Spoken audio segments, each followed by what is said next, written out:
Brought to you by WikiVD Documentaries. Frank Sinatra. Francis Albert Sinatra was an American singer, actor, and producer who was one of the most popular and influential musical artists of the 20th century. He is one of the best-selling music artists of all time, having sold more than 150 million records worldwide. Born in Hoboken, New Jersey, to Italian immigrants, Sinatra began his musical career in the swing era with bandleaders Harry James and Tommy Dorsey. Sinatra found success as a solo artist after he signed with Columbia Records in 1943. Becoming the idol of the Bobby Soxers, he released his debut album, The Voice of Frank Sinatra, in 1946. Sinatra's professional career had stalled by the early 1950s, and he turned to Las Vegas, where he became one of its best-known performers as part of the Rat Pack. His career was reborn in 1953 with the success of From Here to Eternity, with his performance subsequently winning an Academy Award and Golden Globe Award. For Best Supporting Actor, Sinatra released several critically lauded albums, including In the Wee Small Hours, songs for Swingin, Lovers, Come Fly With Me, Only the Lonely, and Nice, Uneasy.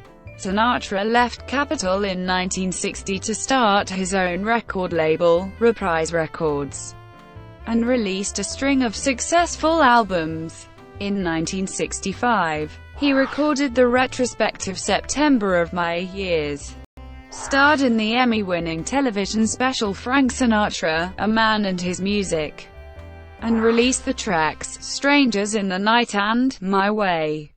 After releasing Sinatra at the Sands, recorded at the Sands Hotel and Casino in Vegas, with frequent collaborator Count Basie in early 1966.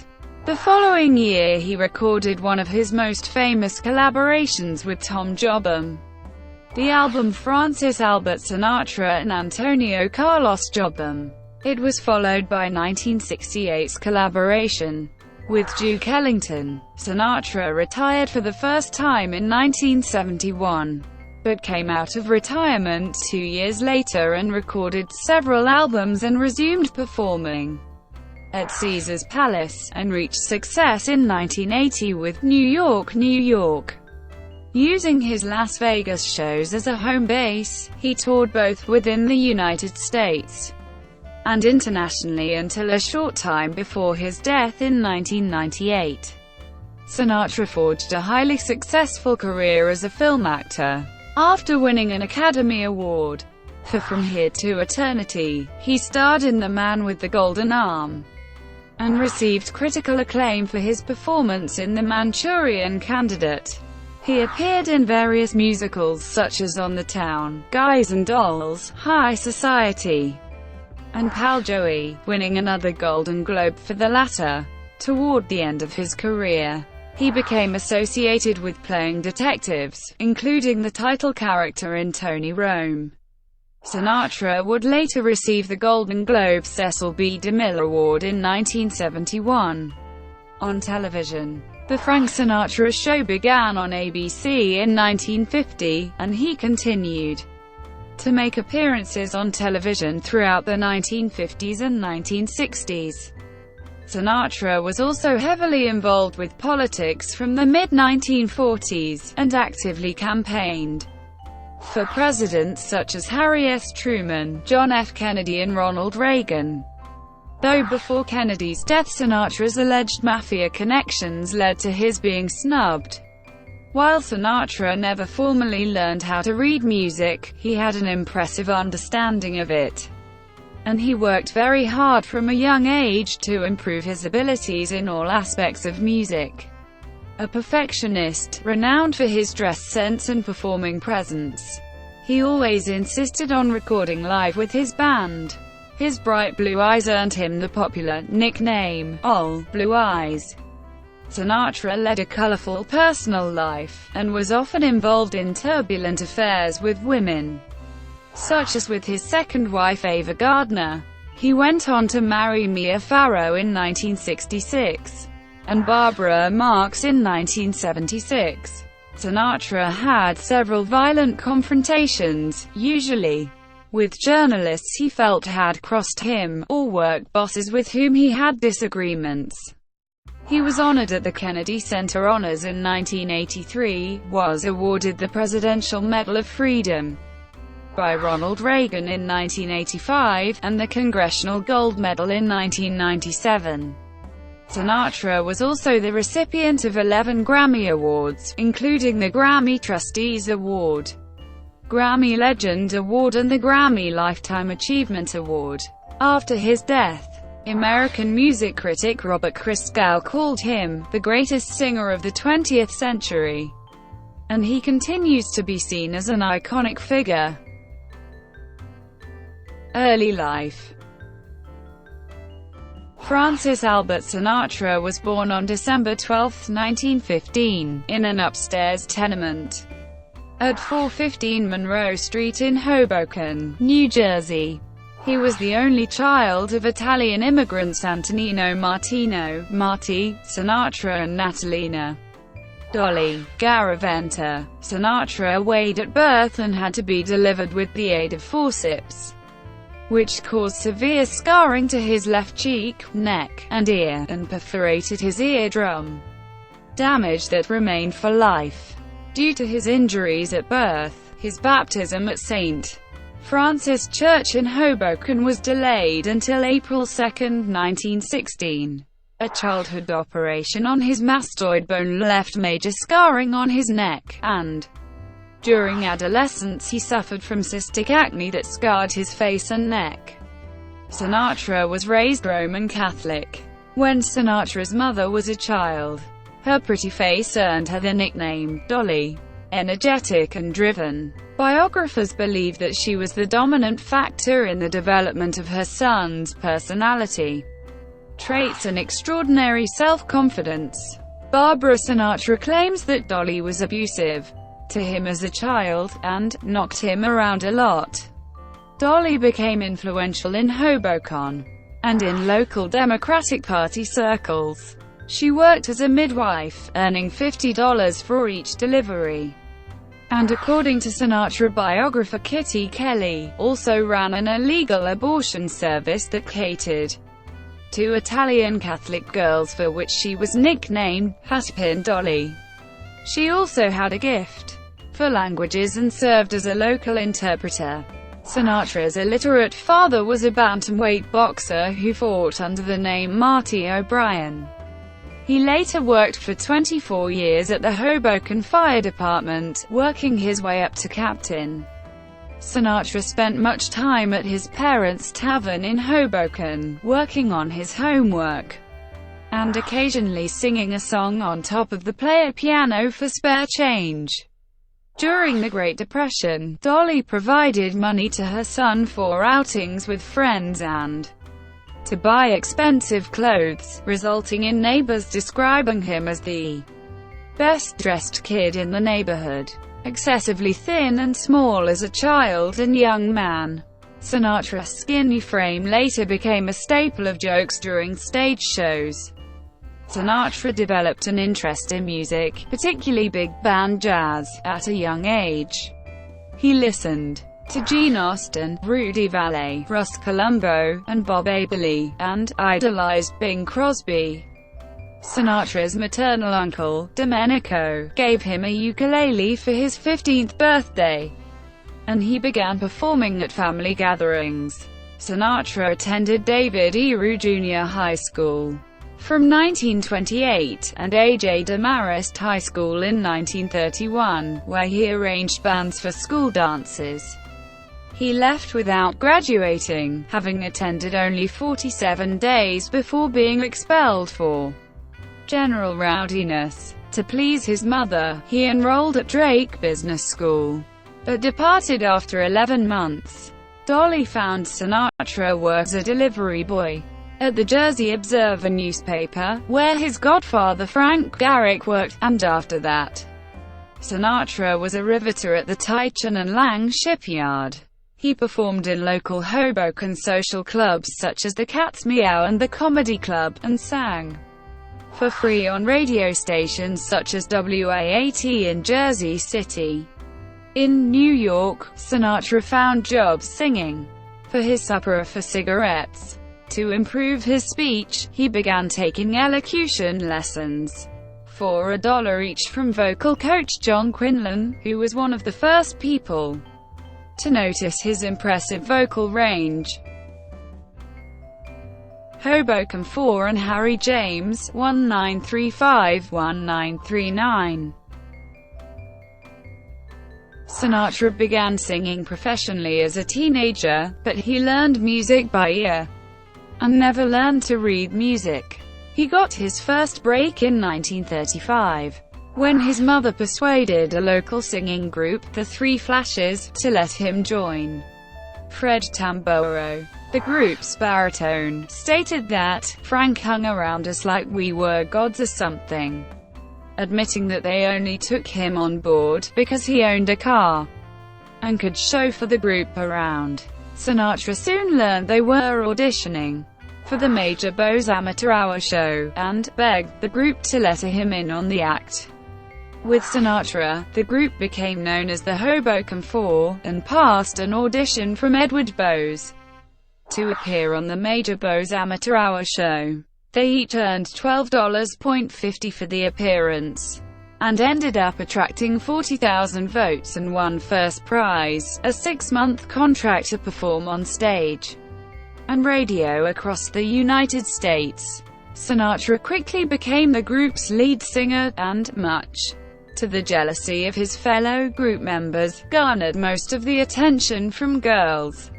Due to the success of the group, Bowes kept asking for them to return, disguised under different names, varying from the Secaucus Cockamamies to the Bayan Bacalas. In 1938, Sinatra found employment as a singing waiter at a roadhouse called the Rustic Cabin, in Englewood Cliffs, New Jersey, for which he was paid $15 a week. The roadhouse was connected to the WNEW radio station in New York City, and he began performing with a group live during the Dance Parade show.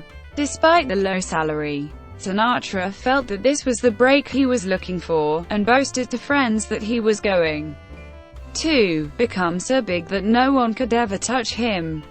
In March 1939, saxophone player Frank Main, who knew Sinatra from Jersey City radio station WAAT, where both performed on live broadcasts, arranged for him to audition and record Our Love, his first solo studio recording. In June, bandleader Harry James, who had heard Sinatra sing on Dance Parade, signed a 2-year contract of $75 a week one evening after a show at the Paramount Theater in New York. It was with the James Band that Sinatra released his first commercial record, From the Bottom of My Heart, in July. No more than 8,000 copies of the record were sold, and further records released with James through 1939, such as All or Nothing at All, also had weak sales on their initial release. Thanks to his vocal training, Sinatra could now sing 2 tones higher, and developed a repertoire which included songs such as My Buddy, Willow Weep for Me, It's Funny to Everyone But Me, Here Comes the Night, On a Little Street in Singapore, Cerebiri Bin, and Every Day of My Life. Tommy Dorsey years, 1939-1942. Sinatra became increasingly frustrated with the status of the Harry James Band, feeling that he was not achieving the major success and acclaim he was looking for. His pianist and close friend Hank Sanicola persuaded him to stay with the group, but in November 1939 he left James to replace Jack Leonard as the lead singer of the Tommy Dorsey Band. Sinatra signed a contract with Dorsey for $125 a week at Palmer House in Chicago, and James agreed amicably to release Sinatra from his contract. On January 26, 1940, he made his first public appearance with the band at the Coronado Theater in Rockford, Illinois, opening the show with "Stardust." Dorsey recalled, "You could almost feel the excitement coming up out of the crowds when the kids stood up to sing. Remember, he was no matinee idol. He was just a skinny kid with big ears. I used to stand there so amazed I'd almost forget to take my own solos." Dorsey was a major influence on Sinatra and became a father figure.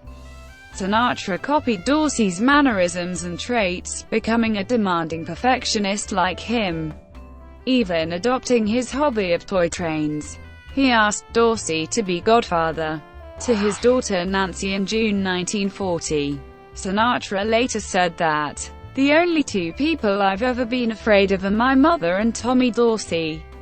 Though Kelly claims that Sinatra and drummer Buddy Rich were bitter rivals, other authors state that they were friends and even roommates when the band was on the road. But professional jealousy surfaced as both men wanted to be considered the star of Dorsey's band.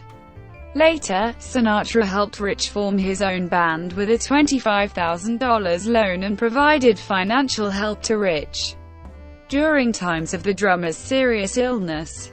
In his first year with Dorsey, Sinatra recorded over 40 songs. Sinatra's first vocal hit was the song, "Polka Dots and Moonbeams." In late April 1940, two more chart appearances followed with "Say It" and "Imagination," which was Sinatra's first top 10 hit. His fourth chart appearance was "I'll Never Smile Again," topping the charts for 12 weeks beginning in mid-July.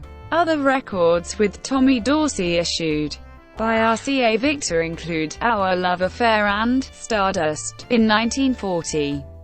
"Oh, Look at Me Now, Dolores," "Everything Happens to Me" and "This Love of Mine" in 1941. "Just As Though You Were There," "Take Me" and "There Are Such Things" in 1942, and "It Started All Over Again" in the Blue of Evening and "It's Always You" in 1943. As his success and popularity grew, Sinatra pushed Dorsey to allow him to record some solo songs. Dorsey eventually relented, and on January 19, 1942, Sinatra recorded "Night and Day, the Night We Called It a Day." The song is "You" and "Lamplighter's Serenade" at a Bluebird recording session with Axel Stordahl as arranger and conductor. Sinatra first heard the recordings at the Hollywood Palladium and Hollywood Plaza and was astounded at how good he sounded. Stordahl recalled, "He just couldn't believe his ears. He was so excited. You almost believed he had never recorded before. I think this was a turning point in his career. I think he began to see what he might do on his own." After the 1942 recordings, Sinatra believed he needed to go solo, with an insatiable desire to compete with Bing Crosby.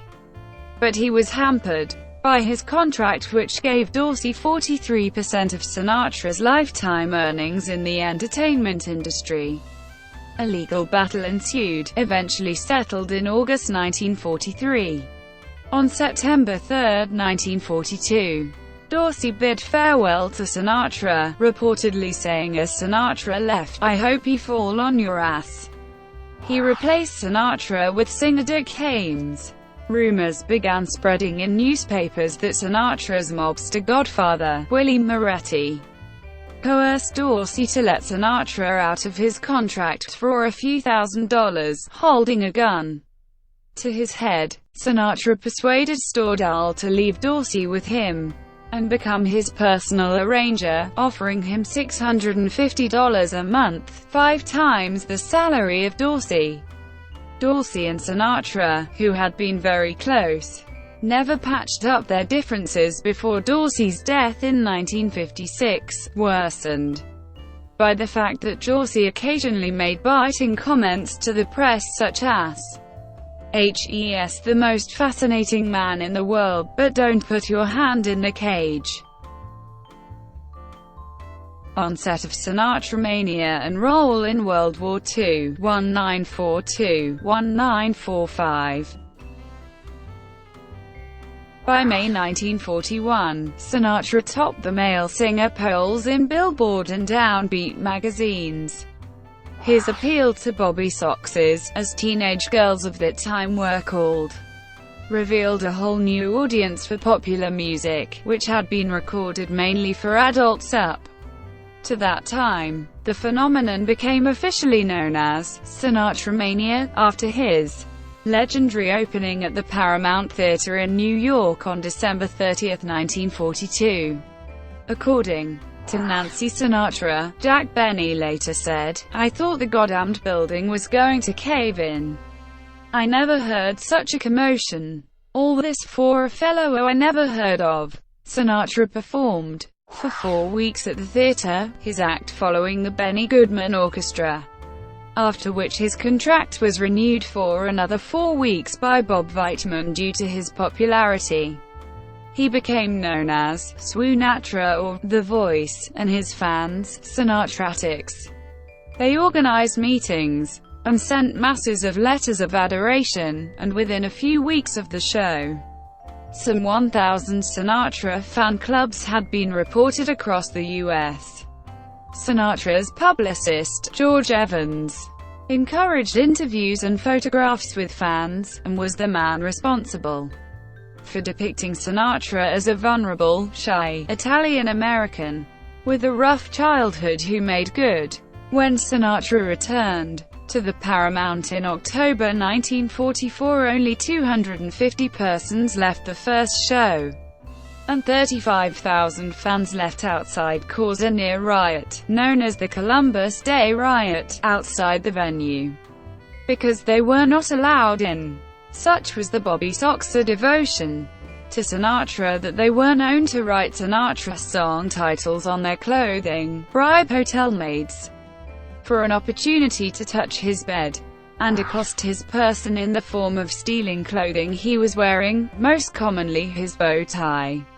Sinatra signed with Columbia Records as a solo artist on June 1, 1943. During the 1942–44 musicians' strike, Columbia Records re-released Harry James and Sinatra's August 1939 version of All or Nothing at All, which reached number 2 on June 2, and was on the best-selling list for 18 weeks. He initially had great success and performed on the radio on Your Hit Parade from February 1943 until December 1944. And on stage, Columbia wanted new recordings of their growing star as quickly as possible. So Alec Wilder was hired as an arranger and conductor for several sessions with a vocal group called the Bobby Tucker Singers.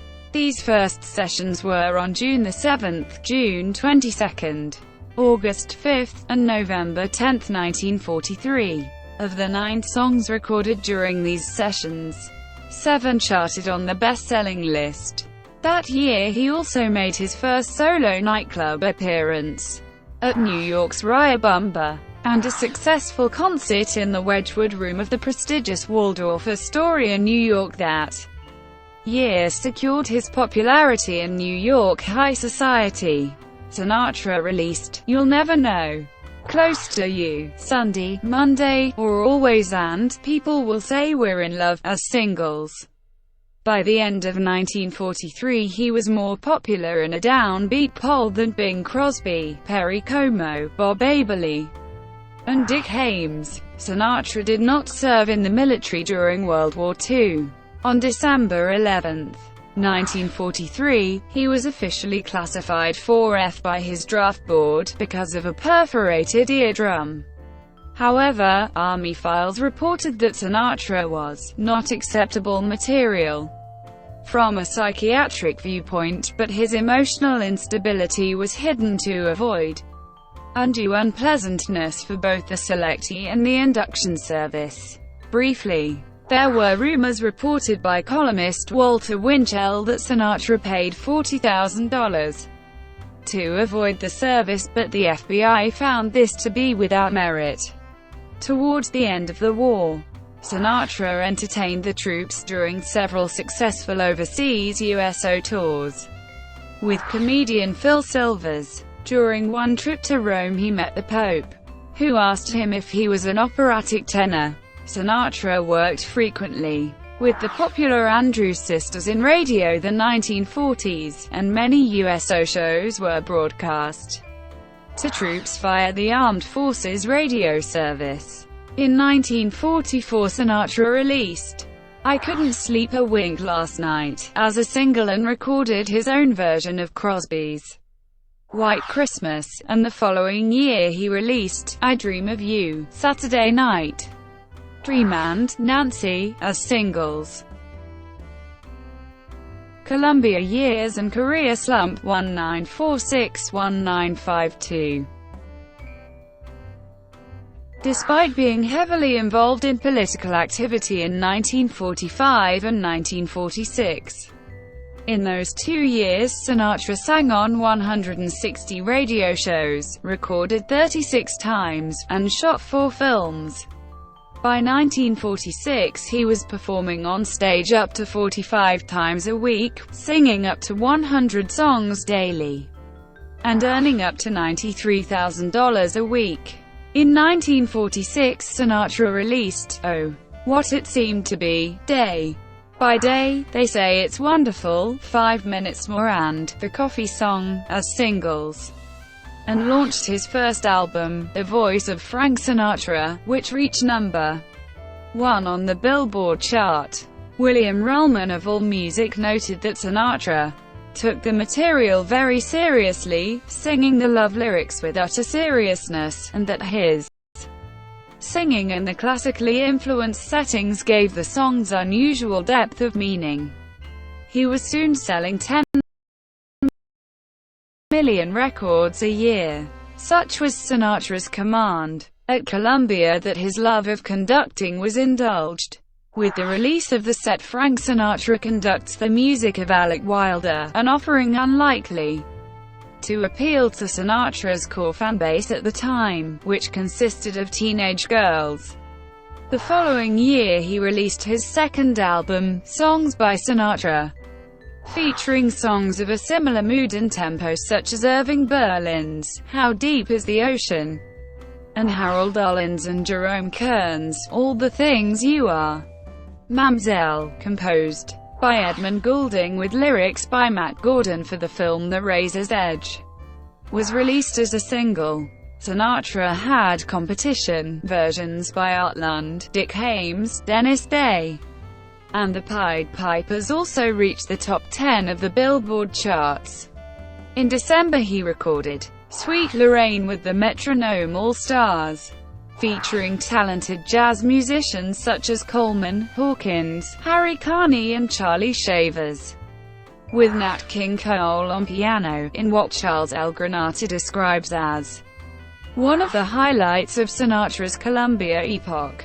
Sinatra's third album, Christmas Songs by Sinatra, was originally released in 1948 as a 78 revolutions per minute album set, and the 10 LP record was released 2 years later, when Sinatra was featured as a priest in The Miracle of the Bells, due to press negativity surrounding his alleged mafia connections at the time. It was announced to the public that Sinatra would donate his $100,000 in wages from the film to the church. By the end of 1948, Sinatra had slipped to fourth on Downbeat's annual poll of most popular singers, and in the following year he was pushed out of the top spots in polls for the first time since 1943. Frankly Sentimental was panned by Downbeat, who commented that, for all his talent, it seldom comes to life. Though The Hucklebuck reached the top 10, it was his last single release under the Columbia label. Sinatra's last 2 albums with Columbia dedicated to You and Sing and Dance with Frank Sinatra, were released in 1950. Sinatra would later feature a number of the Sing and Dance with Frank Sinatra album's songs, including Lover, It's Only a Paper Moon, It All Depends on You, on his 1961 Capitol release. Sinatra Swingin' session. Cementing the low of his career was the death of publicist George Evans from a heart attack in January 1950 at 48. According to Jimmy Van Heusen, Sinatra's close friend and songwriter, Evans' death to him was an enormous shock which defies words, as he had been crucial to his career and popularity with the Soxers. Sinatra's reputation continued to decline as reports broke out in February of his affair with Ava Gardner and the destruction of his marriage to Nancy, though he insisted that his marriage had long been over even before he had met Gardner. In April, Sinatra was engaged to perform at the Copa Club in New York, but had to cancel 5 days of the booking due to suffering a submucosal hemorrhage of the throat. Evans once noted that whenever Sinatra suffered from a bad throat and loss of voice, it was always due to emotional tension which absolutely destroyed him. In financial difficulty following his divorce and career decline, Sinatra was forced to borrow $200,000 from Columbia to pay his back taxes after MCA refused to front the money. Rejected by Hollywood, he turned to Las Vegas and made his debut at the Desert Inn in September 1951, and also began singing at the Riverside Hotel in Reno, Nevada. Sinatra became one of Las Vegas' pioneer entertainers and a prominent figure on the Vegas scene throughout the 1950s and 1960s onwards, a period described by Roger as the high watermark of Sinatra's hedonism and self-absorption.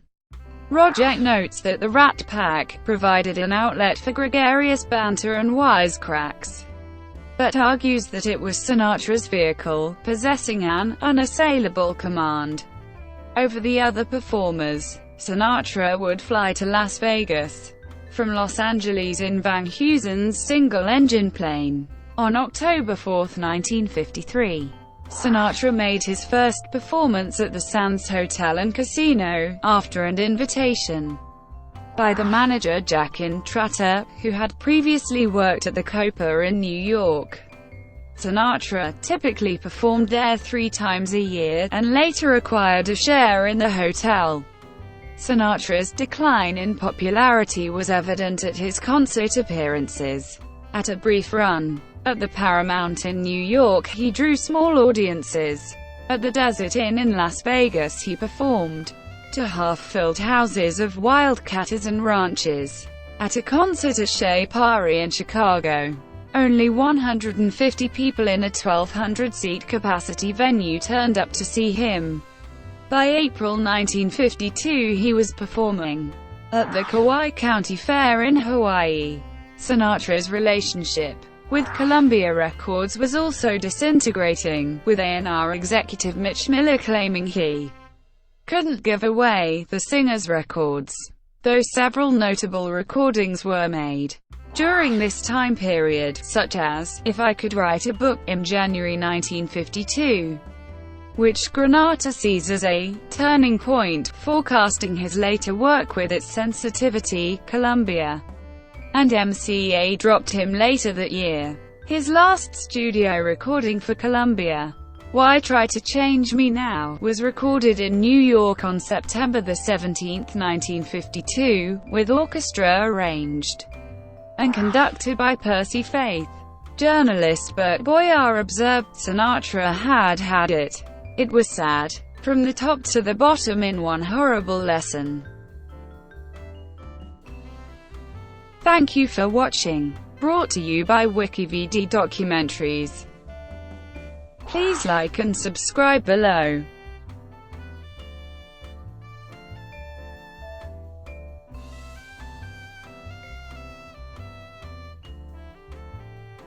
Please like and subscribe below.